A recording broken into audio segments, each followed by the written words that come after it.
कह रहे थे कि हम वकील हूँ, मेरा 1.5 लाख रुपए का तनख्वाह है, आप काम करने पे क्यों मजबूर हो गए? हाँ, तो तेरे को पता नहीं है, हम लोग सरकारी वकील थे तो 1.5 लाख रुपए सैलरी आता था, पेंशन तो आएगा नहीं।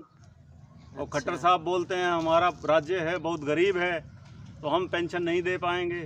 केंद्र का प्रशासन, वो केंद्र का जो फाइनेंस मिनिस्टर है सीतारमन, वो भी बोलती है कि हमारा देश तो दिवालिया हो गया है, हम भी श्रीलंका या पाकिस्तान की पोजीशन में पहुंच जाएंगे, पेंशन नहीं देंगे हम सरकारी वकीलों को।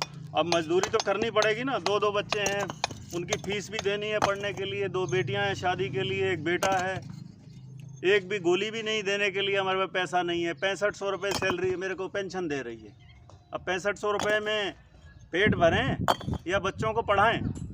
अब चाय की दुकान भी खोलनी पड़ेगी, उस पर बोर्ड लगा दूंगा, हरियाणा सरकार का क्लास 1 गस्टेड अफसर चाय की रेडी पे चाय बेच रहा है।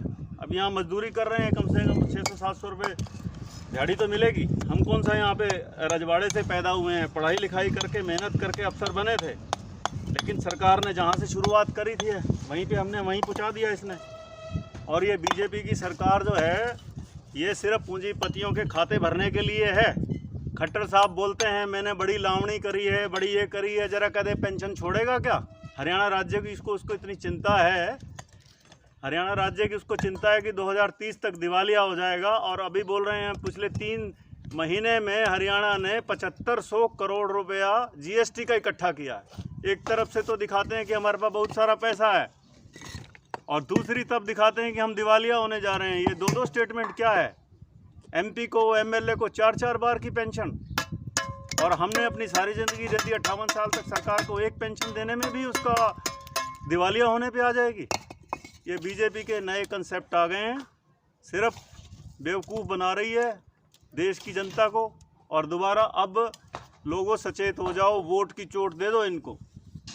जब तक वोट की चोट नहीं दोगे तो ये सुधरेंगे नहीं। कांग्रेस तो इससे लाख दर्जे अच्छे है, कम से कम मुलाजमों के ऊपर उन्होंने अपना हथौड़ा तो नहीं चलाया। अपनी तिजोरियां भर लो और देश के नागरिकों को कर दो कमज़ोर। हमने जहां से ज़िंदगी शुरुआत करी थी वहीं पे आके पहुंच गए। अब क्लास 1 गस्टेड अफसर है या बुढ़ापे में वकालत करेंगे तो वकालत करने में तो 10 साल दोबारा फिर शुरुआत करनी पड़ेगी वहीं से।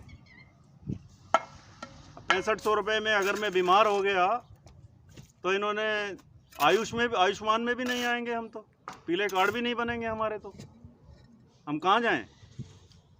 तो thanks for watching. For more updates subscribe to my channel.